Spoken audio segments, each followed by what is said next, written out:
So hello বন্ধুরা, যারা তোমরা আমার সাথে ছিলে, দেখেছো যে এতদিন আমি ভিয়েতনামের যে ট্রাভেল করেছিলাম তার সমস্ত কিছু অভিজ্ঞতা তোমার সাথে শেয়ার করে নিয়েছি।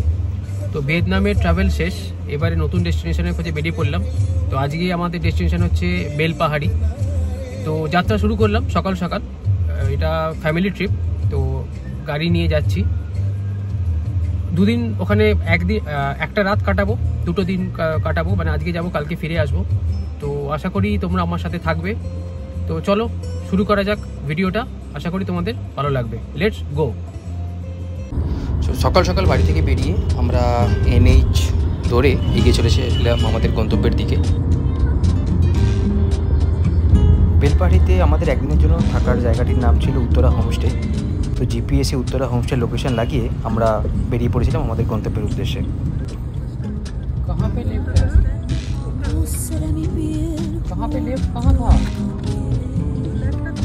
এইখানে হয়তো তোমরা দেখতে পাচ্ছ যে আমরা NH ছেড়ে আমরা ঢুকে পড়েছিলাম বেলপাহাড়ির কাছাকাছি গ্রামের রাস্তায়, যেখানে চারিদিকে দুপাশে ছিল সবুজ, তো বেশ সুন্দর লাগছিল গাড়ি চালাতে। যাওয়ার পথে আমরা বেশ সুন্দর চারিদিকের পরিবেশ দেখে নেমে পড়েছিলাম কিছু ছবি তুলে রাখার জন্য। এইভাবে যেতে যেতে আমরা পৌঁছে গেলাম আমাদের একদিনের থাকার জায়গা উত্তরা হোমস্টেতে। বাড়ি থেকে মোটামুটি 4.5-5 ঘন্টা টাইম লেগেছিল আমাদের হোমস্টেতে পৌঁছানোর জন্য। পৌঁছেই আমরা আমাদের লাঞ্চটা সেরে নিয়েছিলাম, কারণ অনেক সকালে বেরিয়েছিলাম, সাথে বাচ্চারাও ছিল। তো পৌঁছে আমরা লাঞ্চ সেরে নিয়েছিলাম। লাঞ্চে আমরা খেয়েছিলাম দেশি চিকেন আর ডিম, তো সেই দিয়ে ভাত খেয়েছিলাম, আর তার সাথে ডাল ভাজাভাজি ছিল। তো লাঞ্চ করে আমরা বেরিয়ে পড়েছিলাম কেটকি লেকের উদ্দেশ্যে। দেখতে পাচ্ছ আমাদের পুরো টিম, যেখানে আমরা একটা সেলফি নিয়েছিলাম লেকের ধারে। তো আমরা পৌঁছেছিলাম সন্ধ্যের দিকে। তো এই লেকটা দেখে সন্ধ্যে হয়ে যাওয়ার জন্য আমরা আবার ফিরে এসেছিলাম হোমস্টেতে। তো হোমস্টেতে ফিরে এসে যেহেতু খুব ঠান্ডা ছিল, সেই কারণে আমরা ক্যাম্প ফায়ারের অ্যারেঞ্জ করেছিলাম।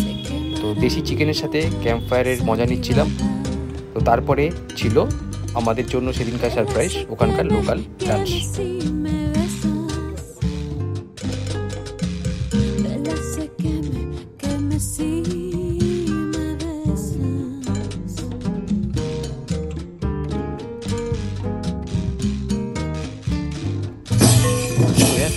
দেখতে পাচ্ছ যেটা আমি বলছিলাম যে আজকে প্রথম যে মেন যে অ্যাট্রাকশন ছিল সেটা হচ্ছে ওখানকার লোকাল ডান্স। তো লোকাল ডান্স খুব এসে গেছে। তো এরা আমাদের 1.5 ঘন্টা পারফরমেন্সের জন্য নিয়েছিল 3,000 টাকা। এখানে সত্যি কথা বলতে আমরা খুব ভালো এনজয় করেছিলাম। আমরাও ওদের সাথে তালে তালে পা মিলিয়েছিলাম। দেখতে পাচ্ছ যে ওদের ঢোল নিয়ে একটুখানি ফার্স্ট বেরানোর চেষ্টা করেছিলাম, হয়তো মানে পুরোটাই বেসুরো বাজিয়েছিলাম, তাও বেশ ভালো মজা হয়েছিল। তো এইভাবেই আমরা প্রথম দিনটা শেষ করেছিলাম বেশ সুন্দরভাবে, একটু অন্যরকমভাবে নিজেদেরকে তৈরি করেছিলাম নেক্সট ডে।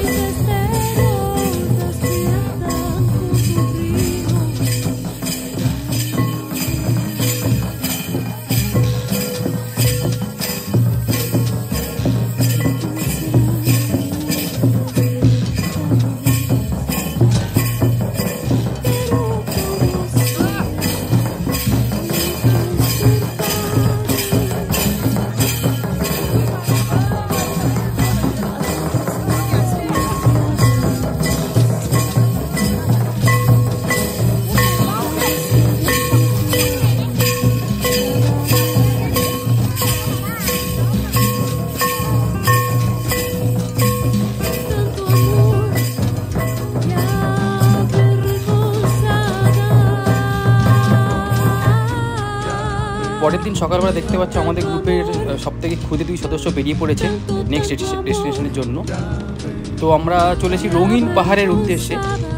তো এখানে কিছুটা ক্লাইম্ব করে উঠতে হয়, উপর থেকে এই ভিউটা আমরা পেয়েছিলাম, বেশ ভালোই লেগেছিল সবাই মিলে উঠতে। তো তারপরে ফিরে এসে লাঞ্চ করে আমরা বেরিয়ে পড়েছিলাম বাড়ির উদ্দেশ্যে। তো বাড়ি ফেরার পথে রামকৃষ্ণ মিশন দেখে ঝাড়গ্রামের আমরা বাড়ির উদ্দেশ্যে রওনা হয়েছিলাম। সো এবারের ব্লগটা এটুকুই ছিল।